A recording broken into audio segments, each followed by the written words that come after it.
ಸಿದ್ದರಾಮಯ್ಯ ಏನಾದರೂ ಅಧಿಕಾರದಿಂದ ಕೆಳಗೆ ಇಳಿಸಬೇಕು ಅಂತ ಏನಾದರೂ ಬಲವಾದಂಥ ಕೂಗು ಬಂದಂತಹ ಸಂದರ್ಭದಲ್ಲಿ ಸಿದ್ದರಾಮಯ್ಯನವರು ದಲಿತರನ್ನ ಮುಖ್ಯಮಂತ್ರಿಯಾಗಿ ಮಾಡುವಂತಹ ಎಲ್ಲ ಯೋಜನೆಗಳನ್ನ ಎಲ್ಲೋ ಒಂದು ಕಡೆ ಸಿದ್ದರಾಮಯ್ಯನವರು ಮಾಡ್ತಾ ಇದ್ದಾರೆ. ಮುಖ್ಯಮಂತ್ರಿ ಸಿದ್ದರಾಮಯ್ಯನವರು ಅಷ್ಟು ಸುಲಭವಾಗಿ ಕುರ್ಚಿಯನ್ನು ಬಿಡೋದಿಲ್ಲ. ಡಿ ಕೆ ಶಿವಕುಮಾರ್ ಕೂಡ ಅಷ್ಟು ಸುಲಭವಾಗಿ ಸಿದ್ದರಾಮಯ್ಯನವರ ಮುಂದುವರಲಿಕ್ಕೆ ಬಿಡೋದಿಲ್ಲ.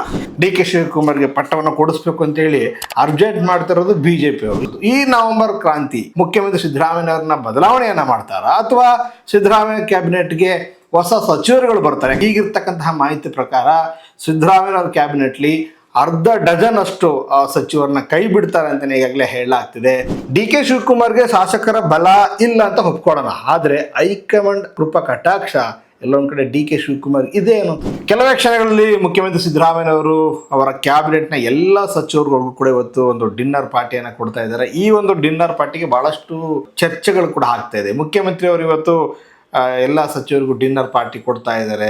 ಎಲ್ಲೋ ಒಂದು ಕಡೆ ಮುಖ್ಯಮಂತ್ರಿ ಕುರ್ಚಿಯನ್ನು ಉಳಿಸ್ಕೊಳ್ಳಿಕ್ಕೆ ಈ ರೀತಿ ಡಿನ್ನರ್ ಪಾರ್ಟಿಯನ್ನು ಮಾಡ್ತಾ ಇದ್ದಾರೆ ಅಂತೇಳಿ ಒಂದು ಕಡೆ ವ್ಯಾಖ್ಯಾನ ಮಾಡ್ತಿದ್ರೆ, ಮತ್ತೊಂದು ಕಡೆ ಸಿದ್ದರಾಮಯ್ಯನವ್ರಿಗೆ ಇದು ಸೆಂಡಪ್ ಪಾರ್ಟಿ ಆಗ್ತಾ ಇದೆ. ಅವರು ಮುಖ್ಯಮಂತ್ರಿಯಾಗಿ 2.5 ವರ್ಷ ಮುಗಿಸ್ಕೊಂಡು ಬರ್ತಾ ಇದ್ದಾರೆ. ಹೀಗಾಗಿ ಅವ್ರಿಗೆ ಸೆಂಡಪ್ ಕೊಡಲಿಕ್ಕೆ ಈ ಒಂದು ಡಿನ್ನರ್ ಆಯೋಜನೆ ಮಾಡಿದ್ದಾರೆ ಅಂತೇಳಿ ಒಂದಿಷ್ಟು ಜನ ಕಮೆಂಟ್ಸ್ಗಳು ಕೂಡ ಮಾಡ್ತಾ ಇದ್ದಾರೆ. ಈ ಒಂದು ಸಂದರ್ಭದಲ್ಲಿ ಸಿದ್ದರಾಮಯ್ಯನವರು ಇವತ್ತು ಬೆಳಿಗ್ಗೆ ಮೀಡಿಯಾದವ್ರ ಜೊತೆ ಮಾತನಾಡಬೇಕಾದಂತಹ ಸಂದರ್ಭದಲ್ಲಿ ಒಂದಿಷ್ಟು ಗರಂ ಕೂಡ ಆಗಿದ್ರು. ಯಾಕೆಂದರೆ ನಾವು ಡಿನ್ನರ್ ಪಾರ್ಟಿಗೆ ಕರೆಯೋದು ಅಪರಾಧವ ಅನ್ನುವಂತಹ ಮಾತನ್ನು ಹೇಳಿದ್ರು. ಒಂದು ಕಡೆ ಎಲ್ಲೊಂದು ಟೆನ್ಷನ್ ಇದ್ರು ಅಂತ ಕಾಣುತ್ತೆ ಅವರಿಗೆ. ಯಾಕೆಂದರೆ ಇಲ್ಲಿವರೆಗೂ ಕೂಡ ಮುಖ್ಯಮಂತ್ರಿ ಸಿದ್ದರಾಮಯ್ಯನವರು ನಾನು ಕುರ್ಚಿಯನ್ನು ಬಿಟ್ಕೊಡ್ತೀನಿ ಅಂತ ಎಲ್ಲೂ ಕೂಡ ಹೇಳಿಲ್ಲ. ಜೊತೆಗೆ ರಾಜ್ಯ ರಾಜಕಾರಣದ ಮುಖ್ಯಮಂತ್ರಿ ಅಧಿಕಾರ ಏನಿದೆ ಅದು ಯುಗಾಂತ್ಯವಾಗಿದೆ ಅನ್ನುವಂಥದ್ದನ್ನು ಕೂಡ ಅವರು ಸುಳಿವನ್ನು ಕೊಟ್ಟಿಲ್ಲ. ಎಲ್ಲೊಂದು ಕಡೆ ಅವತ್ತಿನಿಂದ ಇವತ್ತಿನವರೆಗೂ ಕೂಡ ಸಿದ್ದರಾಮಯ್ಯನವರು ಬಹಳಷ್ಟು ಪಾಸಿಟಿವ್ ಆಗಿ ಇದ್ದಾರೆ. ಯಾಕಂದರೆ ಅವರು ಡೆಲ್ಲಿಗೆ ಹೋದಂತಹ ಸಂದರ್ಭದಲ್ಲಿ ರಾಷ್ಟ್ರ ರಾಜಧಾನಿ ದೆಹಲಿಯಲ್ಲೇ ಕೂತ್ಕೊಂಡವರು ನಾನೇ 5 ವರ್ಷ ಮುಖ್ಯಮಂತ್ರಿಯಾಗಿ ಇರ್ತೇನೆ ಅನ್ನುವಂತಹ ಒಂದು ಸಂದೇಶವನ್ನು ಸಾರಿದರು. ಅದರ ಮಧ್ಯೆ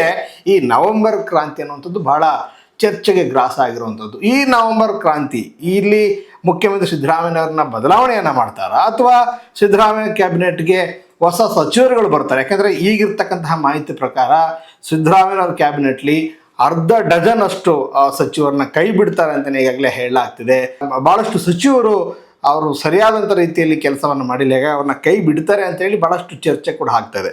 ಈಗ ಸದ್ಯ ಬಿಹಾರ್ ಚುನಾವಣೆ ಇದೆ. ಬಿಹಾರ್ ಚುನಾವಣೆಯ ನಂತರ ಈ ನಾಯಕತ್ವ ಬದಲಾವಣೆ ಆಗುತ್ತೆ ಅನ್ನೋದನ್ನು ಕೂಡ ಭಾಳಷ್ಟು ಜನ ವ್ಯಾಖ್ಯಾನವನ್ನು ಮಾಡ್ತಾ ಇದ್ದಾರೆ. ಸಂಪುಟ ಪುನರ್ರಚನೆ ಕೂಗು ಭಾಳಷ್ಟು ಸದ್ದು ಮಾಡ್ತಾ ಇದೆ. ಹೊಸಬರು ಕೂಡ ಒಂದಿಷ್ಟು ಜನ ನಮಗೆ ಸಚಿವ ಸ್ಥಾನ ಕೊಡಿ, ನಮ್ಮ ಭಾಗಕ್ಕೆ ಸಚಿವ ಸ್ಥಾನ ಕೊಡಿ, ನಾವು ಕೆಲಸವನ್ನು ಮಾಡಬೇಕು ಅಂತೇಳಿ ಒಂದಿಷ್ಟು ಜನ ತಮ್ಮ ಹಳಲನ್ನು ಕೂಡ ಅಲ್ಲಿ ತೋಡ್ಕೊಳ್ತಾ ಇದ್ದಾರೆ. ಮುಂದಿನ ತಿಂಗಳು ಅಂದರೆ ಬಹುತೇಕ ನವೆಂಬರ್ನಲ್ಲಿ ಈ ಒಂದು ಸಂಪುಟಕ್ಕೆ ಒಂದು ರೀತಿ ಸರ್ಜರಿಯನ್ನು ಮಾಡ್ತಕ್ಕಂಥ ಕೆಲಸವನ್ನು ಕಾಂಗ್ರೆಸ್ ಹೈಕಮಾಂಡ್ ಕೂಡ ಮಾಡಲಿದೆ ಅಂತಲೇ ಹೇಳಲಾಗ್ತಿದೆ. ಒಂದು ಕಡೆ ಈ ನಾಯಕತ್ವ ಬದಲಾವಣೆ, ಸಚಿವರ ಬದಲಾವಣೆ ಆಗ್ತಾ ಇದ್ದಾರೆ. ಮತ್ತೊಂದು ಕಡೆ ಈ ದಲಿತ ಸಚಿವರುಗಳು ಏನಿದಾರಲ್ಲ, ಡಾಕ್ಟರ್ ಜಿ ಪರಮೇಶ್ವರ್ ಇರ್ಬೋದು, ಎಚ್ ಸಿ ಮಹದೇವಪ್ಪನವ್ರು ಇರ್ಬೋದು, ಸತೀಶ್ ಜಾರಕಿಹೊಳಿ ಇರ್ಬೋದು, ಇವರೆಲ್ಲರೂ, ಮುನಿಯಪ್ಪ ಇರ್ಬೋದು, ಎಲ್ಲರೂ ಕೂಡ ಮತ್ತೊಂದು ಕಡೆ ಪ್ರತ್ಯೇಕವಾದಂತಹ ಒಂದು ಡಿನ್ನರ್ ಪಾರ್ಟಿಯನ್ನು ಮಾಡ್ತಾ ಇದ್ದಾರೆ. ಆ ಒಂದು ಡಿನ್ನರ್ ಪಾರ್ಟಿ ಬಹಳಷ್ಟು ಸದ್ದು ಮಾಡ್ತಾ ಇದೆ. ಯಾಕಂದರೆ ಸಿದ್ದರಾಮಯ್ಯನ ಏನಾದರೂ ಕಾಂಗ್ರೆಸ್ ಹೈಕಮಾಂಡ್ ಕುರ್ಚಿಯಿಂದ ಕೆಳಗಿಳಿಸಿದಂತಹ ಸಂದರ್ಭದಲ್ಲಿ ದಲಿತ ಮುಖ್ಯಮಂತ್ರಿ ಕೂಗನ್ನು ಹೆಪ್ಪಿಸುವಂಥದ್ದು, ಆ ಮೂಲಕ ದಲಿತರಿಗೆ ಕರ್ನಾಟಕ ರಾಜ್ಯದಲ್ಲಿ ಅಧಿಕಾರವನ್ನು ಕೊಡ್ತಕ್ಕಂಥದ್ದು. ಸೊ ಎಲ್ಲೊಂದು ಕಡೆ ಪ್ರೀ ಪ್ಲ್ಯಾನ್ ಇರ್ಬೋದು. ಸಿದ್ದರಾಮಯ್ಯನವರು ನೇರವಾಗಿ ಹೇಳದೇ ಇದ್ರು ಕೂಡ ಈ ಒಂದು ಪ್ಲ್ಯಾನ್ನ ಒಂದು ಅಸ್ತ್ರವನ್ನಾಗಿ ಇಟ್ಕೊಂಡಿದ್ದಾರೆ. ಯಾಕಂದರೆ 2013ರಲ್ಲೇ ಪರಮೇಶ್ವರ್ ಅವರು KPCC ಅಧ್ಯಕ್ಷರಾಗಿದ್ದರು. ಅವತ್ತನ್ನು ಸೋಲ್ಕೊಂಡ್ರು. ಬಹುಶಃ ಅವರು ಗೆದ್ದಿದ್ರೆ ಅವತ್ತು ಅವರು ಮುಖ್ಯಮಂತ್ರಿ ಆಗ್ತಿದ್ರು. ಹೀಗಾಗಿ ದಲಿತ ಮುಖ್ಯಮಂತ್ರಿ ಸ್ಥಾನ ಅವತ್ತೇ ಸಿಗ್ತಿತ್ತು. ಅವತ್ತು ಕೂಡ ಅವರು ಸಿಗ್ಲಿಲ್ಲ. 2018ರಲ್ಲೂ ಕೂಡ ಮೈತ್ರಿ ಸರ್ಕಾರ ಬಂದಂತಹ ಸಂದರ್ಭದಲ್ಲಿ ಖರ್ಗೆಗೆ ಮೊದಲಿಗೆ ಆ ಒಂದು ಪೋಸ್ಟಿಂಗ್ನ ತಗೊಳ್ಳಿ ಅಂತ ಹೇಳ್ತಾರೆ. ಖರ್ಗೆ ತೆಗೆದುಕೊಳ್ಳಿದ್ದಿಲ್ಲ. ಅವತ್ತು ಪರಮೇಶ್ವರ್ ಉಪಮುಖ್ಯಮಂತ್ರಿ ಕೂಡ ಹಾಗೆ ಕಾರ್ಯವನ್ನು ನಿರ್ವಹಿಸಿದ್ರು. ಹೀಗಾಗಿ ದಲಿತರಿಗೂ ಕೂಡ ಅಧಿಕಾರ ಸಿಗಬೇಕು ಅನ್ನೋಂಥದ್ದು ಭಾಳ ಬಲವಾಗಿ ಕೂಡ ಕೇಳಿಬರ್ತಾ ಇದೆ. ಹೀಗಾಗಿ ಡಾಕ್ಟರ್ ಜಿ ಪರಮೇಶ್ವರ್ ಅವ್ರನ್ನ ಎಲ್ಲ ದಲಿತ ಸಚಿವರುಗಳು ಕೂಡ ಒಪ್ಕೊಂಡಿದ್ದಾರೆ. ಅಂದರೆ ಒಂದು ವೇಳೆ ದಲಿತರು ಮುಖ್ಯಮಂತ್ರಿ ರೇಸ್ ಬಂದಂತಹ ಸಂದರ್ಭದಲ್ಲಿ ಪರಮೇಶ್ವರ್ ಅವರಿಗೆ ಮೊದಲ ಸ್ಥಾನ ಅನ್ನೋಂಥದ್ದನ್ನು ಭಾಳ ಜನ ಚರ್ಚೆ ಕೂಡ ಮಾಡ್ತಾ ಇದ್ದಾರೆ. ಈ ಒಂದು ಇವತ್ತಿನ ಸಿದ್ದರಾಮಯ್ಯ ಡಿನ್ನರ್ ಮೀಟಿಂಗ್ ಭಾಳಷ್ಟು ಚರ್ಚೆಯನ್ನು ಪಡೆದುಕೊಳ್ತಾ ಇದೆ. ಈ ಒಂದು ಡಿನ್ನರ್ ಪಾರ್ಟಿ ಎಂಡಿಂಗ್ ಹೆಂಗಿರುತ್ತೆ ಅನ್ನೋದು ಕೂಡ ನಮ್ಗೆ ಗೊತ್ತಿಲ್ಲ. ಯಾಕಂದರೆ ಭಾಳಷ್ಟು ಜನ ತಮ್ಮ ವ್ಯಾಖ್ಯಾನದಲ್ಲಿ ಅವರು ಚರ್ಚೆಯನ್ನು ಮಾಡ್ತಾ ಇದ್ದಾರೆ. ನವೆಂಬರ್ ಕ್ರಾಂತಿಗೆ ಇದು ಇವತ್ತಿನ ಡಿನ್ನರ್ ಮೀಟಿಂಗ್ ಬಹಳ ಮುನ್ನುಡಿ ಅಂತಲೂ ಕೂಡ ಒಂದಿಷ್ಟು ಜನ ಭವಿಷ್ಯವನ್ನು ನುಡಿಸ್ತಾ ಇದ್ದಾರೆ. ಈ ಒಂದು ಸಿದ್ದರಾಮಯ್ಯನವರ ಡಿನ್ನರ್ ಪಾರ್ಟಿಯಿಂದ ಭಾಳಷ್ಟು ಯೋಜನೆಗಳಿದೆ, ಸಿದ್ದರಾಮಯ್ಯನವ್ರ ತಲೆಯಲ್ಲಿ ಬೇರೆನೇ ಇದೆ ಅನ್ನುವಂಥದ್ದನ್ನು ಕೂಡ ಸಾಕಷ್ಟು ಜನ ಮಾತನಾಡ್ಕೊಳ್ತಾರೆ. ಇವತ್ತು ಮೀಡಿಯಾದ ಮುಂದೆನೇ ಸಿದ್ದರಾಮಯ್ಯ ಮತ್ತೊಂದು ವಿಚಾರವನ್ನು ಕೂಡ ಮಾತನಾಡಿದ್ದಾರೆ. ಮುಖ್ಯಮಂತ್ರಿ ಆಗೋದು ಅಷ್ಟೊಂದು ಸುಲಭದ ಮಾತಲ್ಲ. ಮುಖ್ಯಮಂತ್ರಿ ಆಗಬೇಕು ಅಂತ ಹೇಳಿದ್ರೆ ಶಾಸಕರ ಅಭಿಪ್ರಾಯ, ಶಾಸಕರ ಬಲ ಮತ್ತು ಶಾಸಕರ ಒಪ್ಪಿಗೆ ಬೇಕು ಅನ್ನೋಂತಹ ಮಾತನ್ನು ಭಾಳ ಪ್ರಬಲವಾಗಿ ಹೇಳ್ತಾ ಇದ್ದಾರೆ. ಜೊತೆಗೆ ಇದರೊಟ್ಟಿಗೆ ಶಾಸಕರ ಬಲದ ಜೊತೆಗೆ ಹೈಕಮಾಂಡ್ ಕೃಪಾ ಕಟಾಕ್ಷವೂ ಇರಬೇಕು, ಹೈಕಮಾಂಡ್ ಕೃಪೆಯೂ ಇರಬೇಕು ಅನ್ನೋಂಥನ್ನ ಮಾತನ್ನು ಸ್ವತಃ ಸಿದ್ದರಾಮಯ್ಯನವರು ಹೇಳಿದ್ದಾರೆ.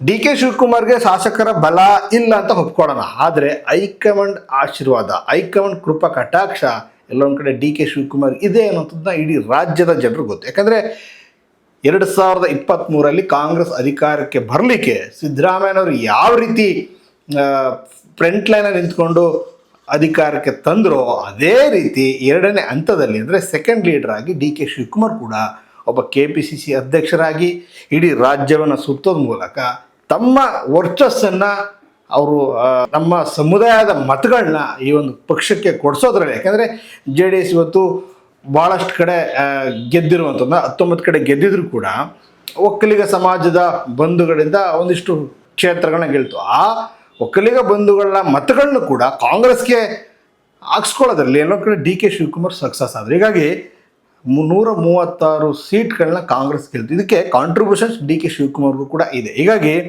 Siddaramaiah versus D K Shivakumar ಯಾರಾಗ್ತಾರೆ ಅನ್ನುವಂಥದ್ರ ಬಗ್ಗೆಯೂ ಕೂಡ ಭಾಳಷ್ಟು ಚರ್ಚೆ ಆಗ್ತಿದೆ. ಸದ್ಯ ಸಿದ್ದರಾಮಯ್ಯವರು ಮುಖ್ಯಮಂತ್ರಿ ಕುರ್ಚಿಯಲ್ಲಿ ಇದ್ದರೂ ಕೂಡ ಆ ಒಂದು ಕುರ್ಚಿ ಮೇಲೆ ಒಂದಿಷ್ಟು ಜನ ಕಣ್ಣಾಕಿದ್ದಾರೆ ಅನ್ನೋಂಥ ಮಾತುಗಳು ಕೂಡ ಕೇಳಿಬರ್ತಾ ಇದೆ. ಪ್ರಮುಖವಾಗಿ ಡಿ ಕೆ ಶಿವಕುಮಾರ್ ಕಣ್ಣಾಕಿದ್ದಾರೆ, ಅವ್ರಿಗೆ ಕಾಂಗ್ರೆಸ್ ಹೈಕಮಾಂಡ್ ಬಲ ಇದೆ ಅನ್ನುವಂತಹ ಮಾತುಗಳನ್ನು ಕೂಡ ಸಾಕಷ್ಟು ಜನ ಮಾತನಾಡ್ತಾ ಇದ್ದಾರೆ. ಸೊ ಡಿ ಕೆ ಶಿವಕುಮಾರ್ ಹೇಳೋ ಪ್ರಕಾರ ನಾನೇನು ಮುಖ್ಯಮಂತ್ರಿ ಪಟ್ಟಕ್ಕೆ ಅರ್ಜೆಂಟ್ ಮಾಡ್ತಾ ಇಲ್ಲ, ನನಗೇನೋ ಅದು ಬೇಕಲೇಬೇಕು ಅನ್ನುವಂಥದ್ದು ಅಂತ ಏನು ಅವರು ಯಾವತ್ತೂ ಕೂಡ ಹೇಳ್ಕೊಳ್ತಾ ಇಲ್ಲ. ಯಾರೋ ಕೆಲವರು ವಾಕಿಂಗ್ ಮಾಡುವಂತಹ ಸಂದರ್ಭದಲ್ಲಿ ಅವ್ರ ಅಭಿಮಾನಿಗಳಾಗಿರ್ಬೋದು, ಸರ್ ಹತ್ರ ಆಗಿದೆಯಾ ಮುಖ್ಯಮಂತ್ರಿ ಆಗಲಿಕ್ಕೆ ಅಂತ ಕೇಳುವಂತಹ ಸಂದರ್ಭದಲ್ಲಿ ಸಹಜವಾಗಿ ಅವರು ತಲೆಯನ್ನು ಅಳ್ಳಾಡಿಸಿದ್ದಾರೆ. ಆದರೆ ಹತ್ರ ಇದೆ ಅಂತ ಡಿ ಕೆ ಶಿವಕುಮಾರ್ ಹೇಳಿಲ್ಲ. ಸೊ ಈ ವಿಚಾರವಾಗಿ ಡಿ ಕೆ ಶಿವಕುಮಾರ್ ಕೂಡ ಮೀಡಿಯಾದ ಮುಂದೆ ಮಾತಾಡೋದನ್ನು ಕೂಡ ನಾವು ನೋಡಿದ್ದೀವಿ. ಸೊ ಹಾಗಾಗಿ ಮುಖ್ಯಮಂತ್ರಿ ಸಿದ್ದರಾಮಯ್ಯನವರು ಅಷ್ಟು ಸುಲಭವಾಗಿ ಕುರ್ಚಿಯನ್ನು ಬಿಡೋದಿಲ್ಲ, ಡಿ ಕೆ ಶಿವಕುಮಾರ್ ಕೂಡ ಅಷ್ಟು ಸುಲಭವಾಗಿ ಸಿದ್ದರಾಮಯ್ಯನವರ ಮುಂದುವರಲಿಕ್ಕೆ ಬಿಡೋದಿಲ್ಲ.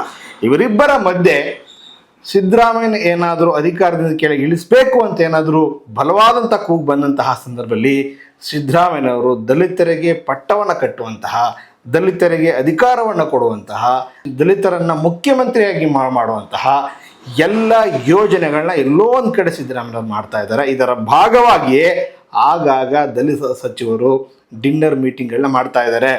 ಇವತ್ತೆಲ್ಲ ಸಚಿವರುಗಳು ಕೂಡ ಸಿದ್ದರಾಮಯ್ಯನ ಹತ್ರ ಹೋಗ್ತಾರೆ, ಡಿನ್ನರ್ ಮೀಟಿಂಗ್ ಮುಗಿಸ್ತಾರೆ. ಡಿನ್ನರ್ ಮೀಟಿಂಗ್ ಮುಗಿದ ನಂತರ ನಾಳೆ ಏನು ಅನ್ನೋದ್ರ ಬಗ್ಗೆ ಭಾಳಷ್ಟು ಚರ್ಚೆಯನ್ನು ಮಾಡಲಾಗ್ತಿದೆ. ಇವೆಲ್ಲವನ್ನು ಕೂಡ ನೋಡ್ತಾ ಇರುವಂತಹ ಕಾಂಗ್ರೆಸ್ ಹೈಕಮಾಂಡ್ ಏನಾದರೂ ಚೇಂಜಸ್ ತಂದರೂ ತರಬಹುದು ಅನ್ನುವಂತಹ ಲೆಕ್ಕಾಚಾರದಲ್ಲಿದೆ. ಕಾಂಗ್ರೆಸ್ ಹೈಕಮಾಂಡ್ ಯಾವಾಗ ಯಾರಿಗೆ ಸೂಚನೆಯನ್ನು ಕೊಡುತ್ತೆ ಅಂತ ಹೇಳಲಿಕ್ಕಾಗಲ್ಲ. ಯಾಕೆಂದರೆ ನಾವು ಹಿಂದೆ BJP ಸರ್ಕಾರದಲ್ಲಿ ಮಾನ್ಯ ಯಡಿಯೂರಪ್ಪನವರು ಅಧಿಕಾರದಲ್ಲಿದ್ದಂತಹ ಸಂದರ್ಭದಲ್ಲಿ ಒಂದೇ ಒಂದು ಕಾಲ್ ಬರುತ್ತೆ ಅವ್ರಿಗೆ, ಆ ಕಾರ್ಯಕ್ರಮ ಮುಗಿಸಿ ನೀವು ನೇರವಾಗಿ ರಾಜಭವನಕ್ಕೆ ತೆರಳಿ ತಮ್ಮ ಮುಖ್ಯಮಂತ್ರಿ ಹುದ್ದೆಗೆ ತಾವು ರಾಜೀನಾಮೆಯನ್ನು ಕೊಡಿ ಅಂತೇಳಿ. ಬಹುಶಃ ಅದು ಎಕ್ಸ್ಪೆಕ್ಟೇಷನ್ಸ್ ಕೆಲವರಿಗೆ ಇತ್ತು, ಕೆಲವರಿಗೆ ಇರಲಿಲ್ಲ. ಈಗ ಇಷ್ಟು ಬೇಗ ಅವರು ಮುಖ್ಯಮಂತ್ರಿ ಸ್ಥಾನದಲ್ಲಿ ರಾಜೀನಾಮೆ ಕೊಡ್ತಾರೆ ಅಂತೇಳಿ. ಹಾಗೆ ಅದೇ ರೀತಿಯಾದಂತಹ ಒಂದು ಪರಿಸ್ಥಿತಿ ವಾತಾವರಣ ಕಾಂಗ್ರೆಸ್ನಲ್ಲೂ ಇದೆ. ಯಾವಾಗ ಸಿದ್ದರಾಮಯ್ಯವ್ರಿಗೆ ಸೂಚನೆ ಬರುತ್ತೆ ಅನ್ನೋದು ಕೂಡ ಭಾಳಷ್ಟು ಜನ ಚರ್ಚೆನ ಮಾಡ್ತಾ ಇದ್ದಾರೆ. ಆದರೆ ಕಾಂಗ್ರೆಸ್ ಅಂದರೆ ಸಿದ್ದರಾಮಯ್ಯ, ಸಿದ್ದರಾಮಯ್ಯ ಅಂದರೆ ಕಾಂಗ್ರೆಸ್ ಅನ್ನೋಂಥದ್ದು ಇಡೀ ರಾಜ್ಯದ ಜನರಿಗೆ ಗೊತ್ತಿರುವಂಥದ್ದು. ಅಷ್ಟು ಸುಲಭವಾಗಿ ಸಿದ್ದರಾಮಯ್ಯನ ಇಳಿಸ್ಲಿಕ್ಕೆ ಸಾಧ್ಯ ಆಗೋದಿಲ್ಲ. ಆದರೂ ಡಿ ಕೆ ಶಿವಕುಮಾರ್ನೂ ಅಷ್ಟು ಸುಲಭವಾಗಿ ಅವ್ರನ್ನೂ ಕೂಡ ಕೈ ಬಿಡಲಿಕ್ಕೆ ಆಗಲ್ಲ. ಯಾಕಂದರೆ ಆರಂಭದಲ್ಲಿ ಎಲ್ಲ ಹೇಳ್ತಿರೋ ಹಾಗೆ 2.5 ವರ್ಷ ಅಧಿಕಾರ ಹಂಚಿಕೆ ಆಗೋಗಿದೆ ಅಂತ ಹೇಳ್ತಾ ಇದ್ದಾರೆ. ಆದರೆ ಅದು ಒಂದು ಗಾಜಿನ ಮನೆಯಲ್ಲಿ ಆಗಿರ್ತಕ್ಕಂಥ ಒಂದು ಮಾತುಕತೆ ಯಾರಿಗೂ ಕೂಡ ಗೊತ್ತಿಲ್ಲ. ಅದು ಡಿ ಕೆ ಶಿವಕುಮಾರ್, ಸಿದ್ದರಾಮಯ್ಯ ಮತ್ತು ಕಾಂಗ್ರೆಸ್ ಹೈಕಮಾಂಡ್ ಇಷ್ಟು ಜನಕ್ಕೆ ಮಾತ್ರ ಗೊತ್ತಿದೆ. ಈ ವಿಚಾರದಲ್ಲಿ ನೋಡ್ತಾ ಇರ್ಬೋದು, ಕಾಂಗ್ರೆಸ್ನವ್ರಿಗಿಂತ BJP ಅವ್ರು ಭಾಳಷ್ಟು ಅರ್ಜೆಂಟ್ ಮಾಡ್ತಾ ಇದ್ದಾರಪ್ಪ. ಸಿದ್ದರಾಮಯ್ಯವ್ರನ್ನ ಇಳಿಸಲೇಬೇಕು, ಡಿ ಕೆ ಶಿವಕುಮಾರ್ಗೆ ಪಟ್ಟವನ್ನು ಕೊಡಿಸ್ಬೇಕು ಅಂತೇಳಿ ಅರ್ಜೆಂಟ್ ಮಾಡ್ತಿರೋದು BJP ಅವರು. ಯಾವ ಕಾರಣಕ್ಕೆ ಅರ್ಜೆಂಟ್ ಮಾಡ್ತಾರೆ? ಯಾಕಂದರೆ ಅವರಂತೂ ಮುಖ್ಯಮಂತ್ರಿ ಆಗಲಿಕ್ಕೆ ಆಗಲ್ಲ. ಡಿ ಕೆ ಶಿವಕುಮಾರ್ಗೆ ಅಧಿಕಾರವನ್ನು ಕೊಡಿಸೋ ನಿಟ್ಟಿನಲ್ಲಿ BJP ಅವರು ಭಾಳ ಆಸಕ್ತಿಯನ್ನು ವಹಿಸ್ತಾ ಇದ್ದಾರೆ. ಎಲ್ಲ ಕಡೆ ಸಿದ್ದರಾಮಯ್ಯವರು ಇಳಿದ್ಬಿಡ್ತಾರೆ ಅಂತೇಳಿ. ಅಲ್ಲ, ಅಂದರೆ ಅವರು ಎಲ್ಲ ಒಂದು ಕಡೆ ಸಿದ್ದರಾಮಯ್ಯವ್ರು ಇಳಿದ್ಬಿಟ್ರೆ ನಾಳೆ ದಿನ ಡಿ ಕೆ ಶಿವಕುಮಾರ್ನ ಸಿಕ್ಕಾಕ್ಸ್ಬೋದು ಅಂತನೋ, ಅಥವಾ ಕಾಂಗ್ರೆಸ್ನಲ್ಲಿ ಯಾವುದು ಕೂಡ ಒಗ್ಗಟ್ಟಿಂದ ಹೊಂದಾಣಿಕೆಯಿಂದ ಡಿ ಕೆ ಶಿವಕುಮಾರ್ ಮುಖ್ಯಮಂತ್ರಿಯಾಗಿ ನಡೆಸ್ಕೊಳ್ಳೋದಿಲ್ಲ ಅಂತನೋ, ಅಥವಾ ಡಿ ಕೆ ಶಿವಕುಮಾರ್ ಯಾವಾಗ ಮುಖ್ಯಮಂತ್ರಿಯಾಗಿ ಅಧಿಕಾರವನ್ನು ಸ್ವೀಕರಿಸ್ತಾರೋ ಆ ಸಂದರ್ಭದಲ್ಲಿ ಒಂದಿಷ್ಟು ಪ್ಲ್ಯಾನ್ಗಳನ್ನ ಮಾಡ್ತಿ ಸರ್ಕಾರವನ್ನೇ ಮುಗಿಸುವ ಹಂತದಲ್ಲಿ ಏನಾದರೂ ಬಿ ಜೆ ಪಿ ಇದೆಯಾ? ಸೊ ನಾವೆಲ್ಲವನ್ನು ಕೂಡ ಕಾದು ನೋಡಬೇಕಾಗಿದೆ. ಹಾಗಾಗಿ ಇವತ್ತಿನ ಡಿನ್ನರ್ ಪಾರ್ಟಿ ಭಾಳಷ್ಟು ಮಹತ್ವವನ್ನು ಪಡೆದುಕೊಳ್ತಿದೆ. ಸಿದ್ದರಾಮಯ್ಯನವರಿಗೆ ಇವತ್ತಿನ ದಿನ ಸಿದ್ದರಾಮಯ್ಯನವರ ಇವತ್ತಿನ ಡಿನ್ನರ್ ಪಾರ್ಟಿ ಬಹಳ ಚರ್ಚೆಗೂ ಗ್ರಾಸವಾಗಿದೆ. ಈ ಒಂದು ಡಿನ್ನರ್ ಪಾರ್ಟಿ ಕಾಂಗ್ರೆಸ್ ಹೈಕಮಾಂಡ್ಗೆ ಹೋಗುತ್ತೆ. ಹೈಕಮಾಂಡ್ ಯಾವ ರೀತಿ ಈ ಒಂದು ಡಿನ್ನರ್ ಪಾರ್ಟಿಯನ್ನು ಅಕ್ಸೆಪ್ಟ್ ಮಾಡುತ್ತೆ ಅನ್ನೋದು ಕೂಡ ನಾವು ಕಾದು ನೋಡಬೇಕಾಗಿದೆ.